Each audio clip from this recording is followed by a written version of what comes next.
कारण ते भक्त. मग आम्ही पण भक्त आहे माहिती नाही. सकाळी आल्यानंतर तिथे हार नव्हता, आम्ही जाऊन हार आणला. भक्त. मग आरतीच्या वेळेला 10 मिनिटं आधी ताट वीट सचवून तयार होते. भक्त.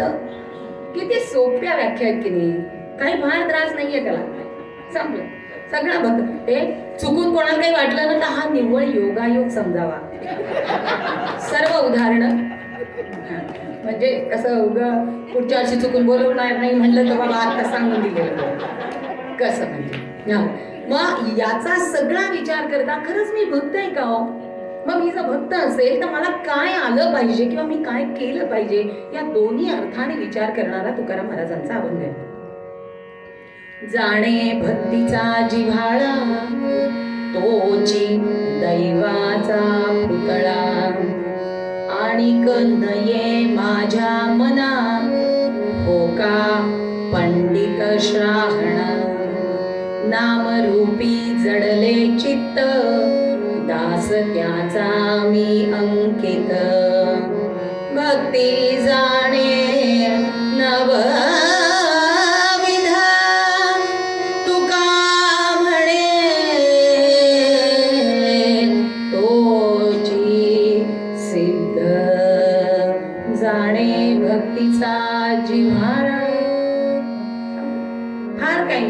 संतांनी भक्ती तत्व समजावून सांगण्यासाठी इतकी छान शाळा घेतली आपली. फार कुठे जाण्याची गरज नाहीये. जाणे भक्तीचा जिव्हाळा. जिव्हाळा आहे ना म्हणाले आम्हाला, लळा जिव्हाळा पुढे नाही म्हणणार, पण हे लळा जिव्हाळा माया असते की नाही आपल्याला. मग हे कोणाबद्दल असावं म्हणजे तो भक्त. अगदी साधा विषय, पण दृष्टांत त्यांनी फार सुंदर दिलाय. हो का पंडित शहाणा. कोण पंडित असतील बरं? हे 2 पंडितांचं उदाहरण तुकाराम महाराजांनी या अभंगातून आपल्याला दृष्टांत म्हणून दिलेलं आहे. आधी दृष्टांत सांगते आणि मग सिद्धांताप्रती जाऊ. आमचे नाथ महाराज यांचे चिरंजीव हरिपंडित. नाथ महाराज ज्ञानयोग, कर्मयोग, भक्तियोग या सगळ्यांचा त्रिवेणी संगम म्हणजे नाथ महाराज. कारण भक्ती करायची म्हणजे 3 मार्ग सांगितले म्हणाले, कर्म मार्ग, ज्ञान मार्ग, योग मार्ग. मग असं जर भक्ती मार्गाचं वर्णन होत असेल तर आमचे एकनाथ महाराज हे कर्म मार्गी होते, ज्ञान मार्गी होते, योग मार्गी होते, भक्ती मार्गी होते. म्हणजे सगळ्यांचा त्रिवेणी संगम नाथ महाराज.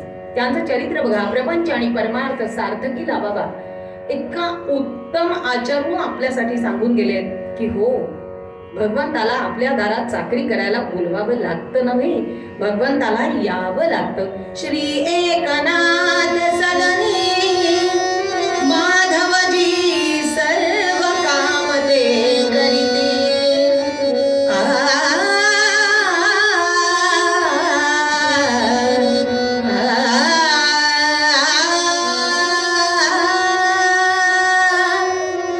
माधवजी काय कामं करतायत? अहो गंगेवर जातायत, कपडे धुतायत, कावडीनं पाणी आणतायत, देवाच्या पूजेची तयारी करतायत. देव कोण? हे स्वतःच.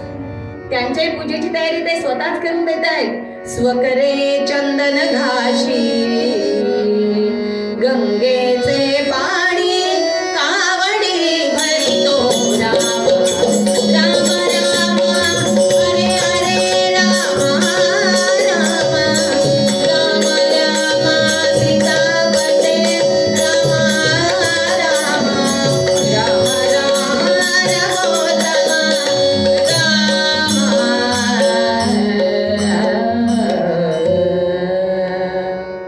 इतकं सगळं भगवंताला करायला लावणारे आमचे नाथ महाराज प्रपंच टाळून परमार्थ करत नव्हते. अशा नाथ महाराजांच्या घरी चिरंजीव जन्माला आले. नाव आहे हरिपंडित. आपल्याकडे एक मराठी शब्द आहे बघा, जनरेशन गॅप.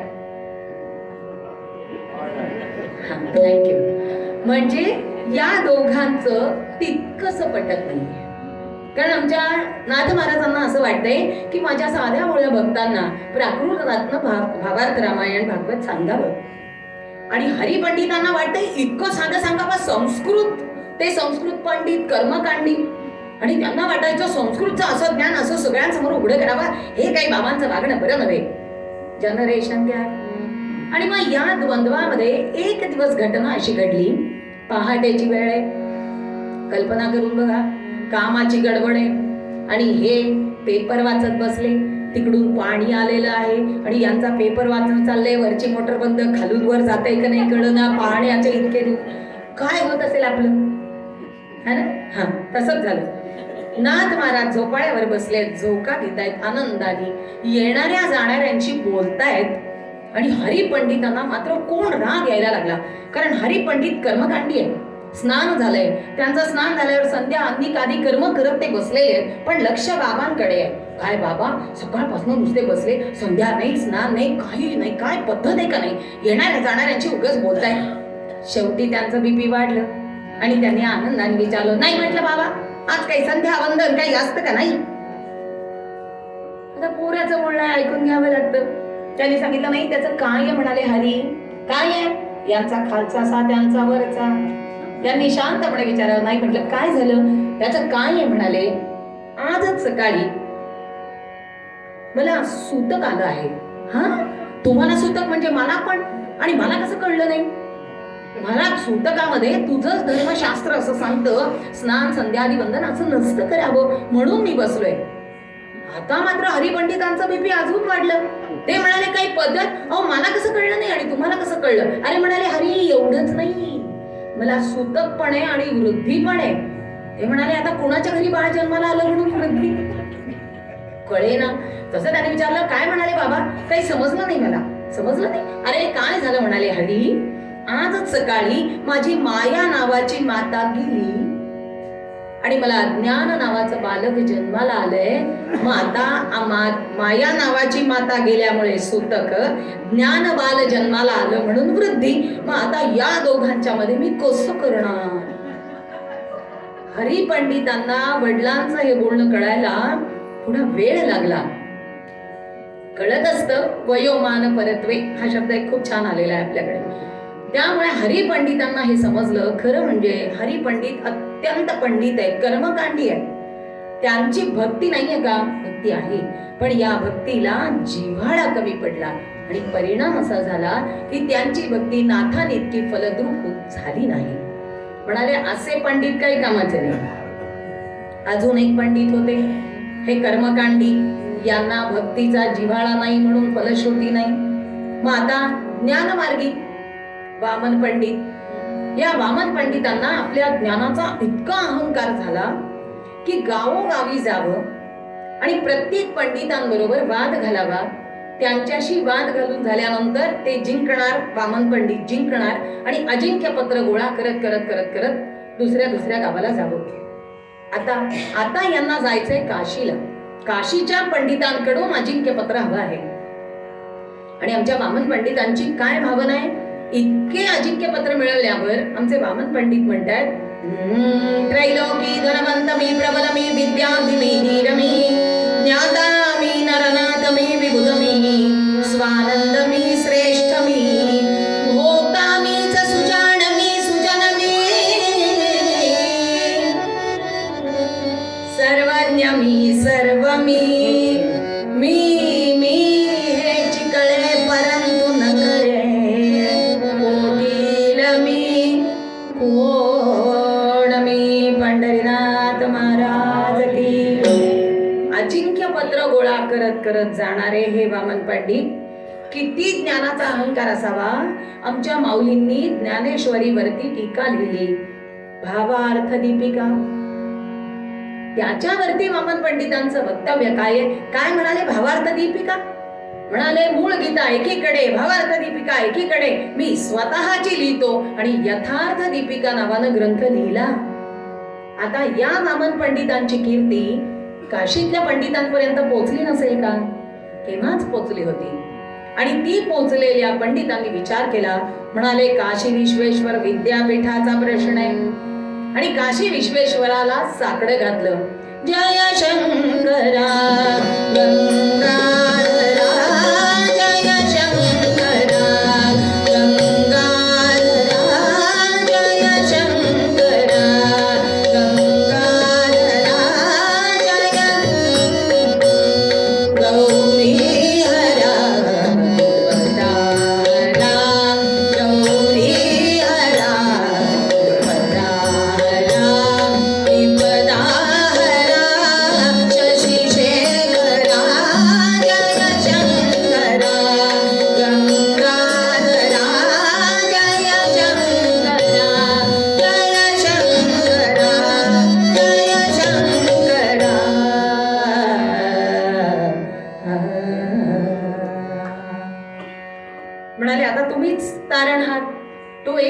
पंडित येतोय, वादासाठी आमंत्रित करतोय, काय करायचे ते बघा. म्हणाले ज्ञान आहे, पण त्या ज्ञानाला भक्तीचा जिव्हाळा नाही.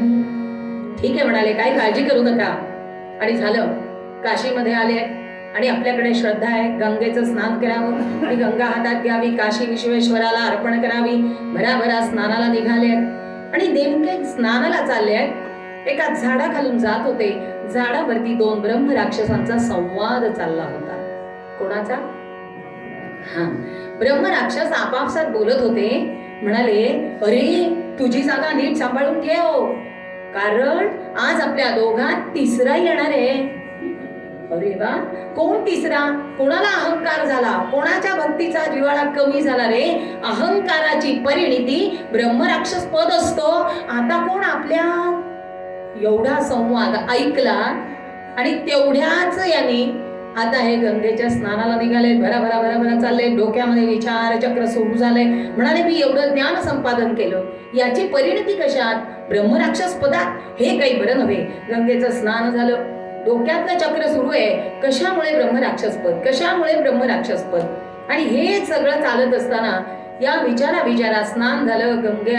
गंगामाई हातात घेऊन आले, काशी विश्वेश्वराला गंगा अर्पण केली आणि काशी विश्वेश्वरानं त्यांना दृष्टांत दिला. अरे कशासाठी एवढा अहंकार? अरे मी स्वतःला विश्वेश्वर म्हणवतो, तरीही मी सतत राम नाम घेतो. अजूनही माझा भक्तीचा जिव्हाळा कायम आहे, मी अजूनही नामस्मरणात आहे. तू का असा? पश्चाताप झाला. घळाघळा काशी विश्वेश्वराला आलिंगन देऊन नेत्राश्रूंनी अभिषेक चाललाय. कशाचा अजिंक्य पत्र?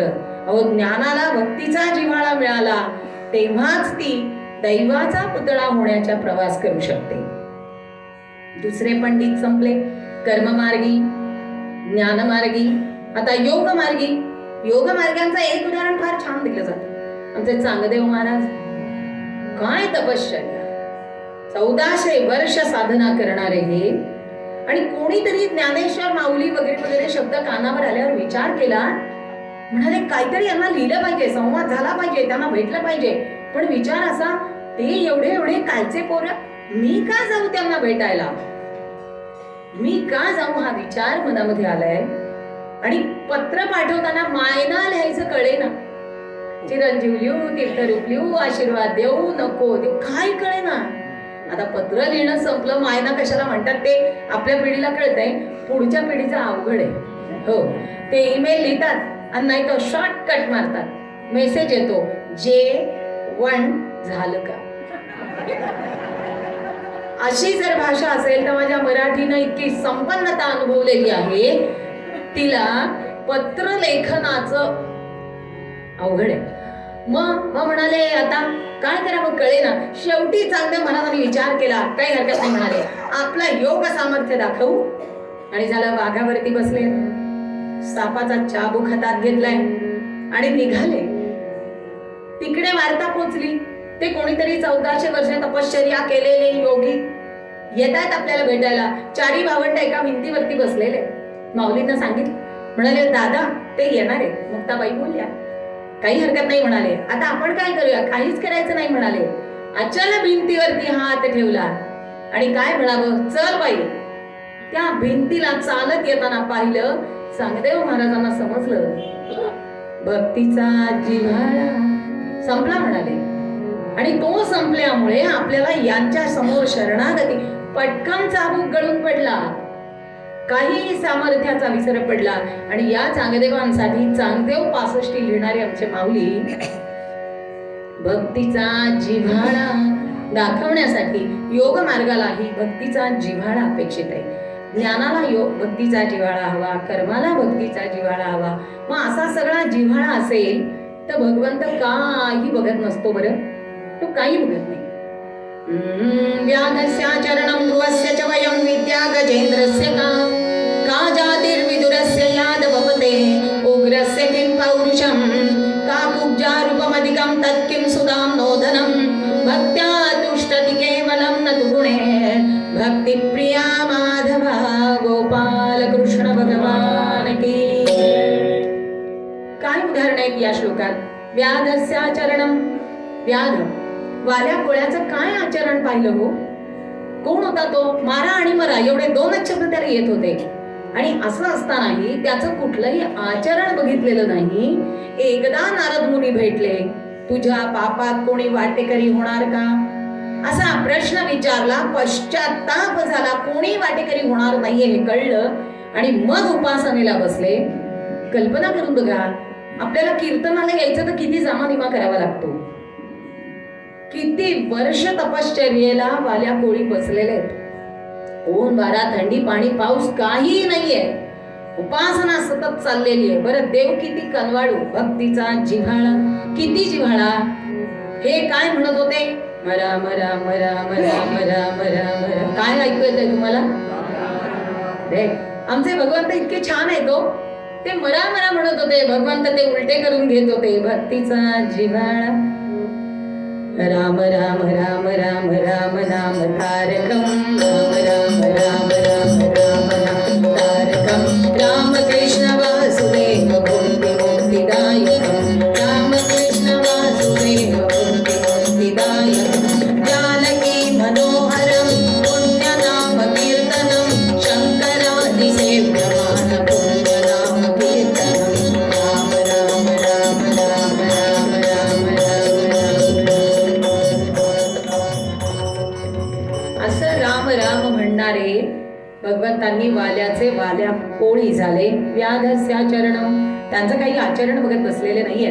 ज्या क्षणी शरणागत झाले, भक्तीचा जिव्हाळा कळला, संपलं, पुढचा काही विचारच नाही. व्याधस्याचरणम ध्रुवस्य च वयम. ध्रुवाचं काही वय आहे का? किती लहान आहे, पण कलियुगातला माणूस आहे. तो लगेच म्हणणार त्यांना काय, लहान मुलं निष्पाप असतात. बरोबर आहे. ध्रुवस्याचरणम काय पाहिलं? ध्रुवाचं वय पाहिलेलं नाहीये. त्याची फक्त भक्ती बघितली आणि भगवंत त्याच्यासाठी आले. आढळपदी त्याचं स्थान निर्माण झालं. व्याधस्याचरणम ध्रुवस्य च वयम विद्या गजेंद्रस्य का. गजेंद्रानं धावा केला.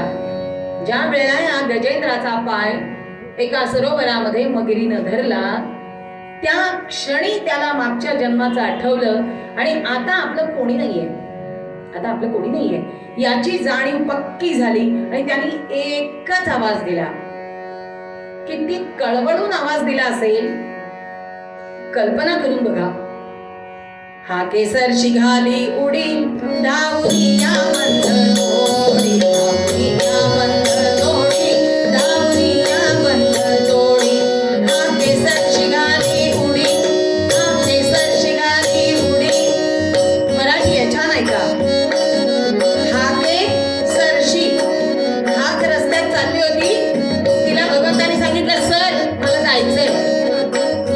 आणि दुसरं, हा केसर शिंगाली उडी, केसर वाघासारखी उडी घालून ते खाली आले. तो केसरी म्हणतो ना आपण, सिंहाला म्हणतात तसा हा केसर शिंगाली उडी, अशी उडी घालून आला.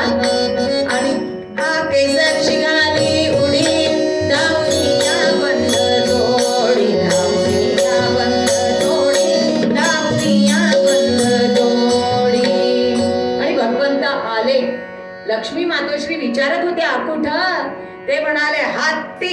हा त्यांच्याजवळ शब्द उच्चारला आणि ती म्हणेपर्यंत गजेंद्रासाठी धावून आले. का? भक्तीचा जिव्हाळा. व्याधस्याचरणम ध्रुवस्य च वयम विद्या गजेंद्रस्य का. त्याला काही विद्या नाहीये, ज्ञान नाहीये. पुढे का जातिर्विदुरस्य याद भवते. विदुराच्या कण्या गोड लागल्या म्हणाले. का विदुराकडे? कारण भक्तीचा जिव्हाळा. विदुराची जात बघत बसले नाहीये. उग्रसेनाचा काय पराक्रम आहे? उग्रस्य किं पौरुषम. उग्रसेनाचा काय पराक्रम आहे? अहो, मुलगा इतका बलाढ्य झाला की त्यांनी यांना कारावासात टाकलं. यांनी फक्त भगवंतांचं नामस्मरण करावं, वेळ येईल त्या वेळेला माझा पुरुषार्थ, माझं राज्य मला मिळेल, इतकी निरालस भक्ती झाली आणि भगवंत त्यांच्यासाठी आले. मग म्हणाले त्यांचा पराक्रम पाहिला नाही. त्याच्या पुढे का कुब्जा रूपमधिकम तत्किं सुदाम नोधनम. सुंदर असेल तर भगवंत येतो म्हणाले. कुब्जेकडे कुठे सौंदर्य होतं, पण कुब्जेकडे भक्तीचा जिव्हाळा होता आणि म्हणून भगवंत त्यांच्यासाठी आले आणि त्यांना रूपवान करून भक्तीचा भाव जागृत करून गेले. म्हणाले त्यांना सुंदरता पण नकोय. तत्किं सुदाम नोधनम. मग म्हणाले ते कोणी कोणी आता परवा चालू होतं की रामरायांचं सोन्यामधलं एवढं मोठं कितीतरी कोटीचं ते फ्रेम आता अयोध्येला अर्पण केली आहे. मला त्यांना एकदा भेटायला आवडेल. ती फ्रेम करत असताना राम भेटले. सेकंड खूपच छान, व्हेरी नाईस, असं काही बोलले. मला त्यांनी भेटा कसं वाटतंय ना, धनाढ्य म्हणून तो भेटतो असं नाहीये. भक्त्या तुष्टति केवलम न तु गुणे भक्ती प्रिया माधवा. त्याला फक्त भक्ती प्रिय आहे, बाकी त्याला काही प्रिय नाहीये. मग म्हणाले माझ्याकडे भक्ती नाहीये का? आहे ना. रामकृष्ण परमहंसांनी दिलेला दृष्टांत फार सुंदर आहे. रामकृष्ण परमहंसांनी सांगितलं, म्हणाले एकदा देवापुढे बसून कधीतरी कळवळून जीव कासावीस होऊन त्याच्यासाठी रडलायस का रे? एकदा आमचा जीव कासावीस होणे हा जो आहे ना, वाक्प्रचार नाही पण ती भावना सांगण्यासाठी दृष्टांत फार सुंदर आहे. कासावीस होतो जीव, असा कासावीस त्यांच्यासाठी झाला पाहिजे म्हणे. कधी झाला होता? आजकालचा दृष्टांत माझा. काय झालं, बाजारात खूप फिरले, खूप खरेदी केली. आता आमच्याकडे पर्स असतात, त्याला खूप कप्पे असतात. मग ते काय झालं, खरेदी बिरेदी सगळी झाली, सामान गाडीवर घातलं. घरात आल्यावर पर्स मध्ये बघितलं, मोबाईल नाही. म्हणजे माझा जीव कासावीस झाला. तुमचं कसं ते मला माहित नाही. ते कासावीस होणं जे आहे ना, ते भगवंतासाठी झालं पाहिजे म्हणाले. म्हणजे जाणे भक्तीचा जिव्हाळा, मग कळेल म्हणाले ते कासावीस होणं काय असतं ते. इतकी तळमळ. रामकृष्ण परमहंसांना एक भक्त भेटला आणि त्यांनी सांगितलं, म्हणाले मला देव दाखवा, मला देव दाखवा, मी इतके दिवसाची उपासना करतो, मला देव दाखवा, मला देव. काही केल्या रामकृष्ण परमहंसांना त्याच्या प्रती कनवाळूपणा म्हणा, प्रेम उत्पन्न होऊन देव दाखवा मग असं वाटे ना. एक दिवस त्यांचंही बीपी वाटलं. त्यांनी सांगितलं चला म्हणाले गंगेवर स्नानाला चाललोय, तुम्हाला नेतो. आले स्नानाला आणि झालं. त्यांनी याला सांगितलं तू उतर खाली स्नानाला उतरले. आणि तो स्नानाला उतरल्याबरोबर यांनी त्याचं डोकं खाली दाबलं. वर काढायची सोयच नाही, तो हातपाय मारतोय, गटाळा वाव चालू आहे त्याचं. त्यांनी अजिबात हात वर केला नाही, दाबून धरला. आणि ज्या वेळेला लक्षात आला आता शेवटचा त्याच्यापेक्षा काढा म्हणाले, बाहेर काढला हात. आणि त्यांनी विचारलं काय पद्धत आहे का?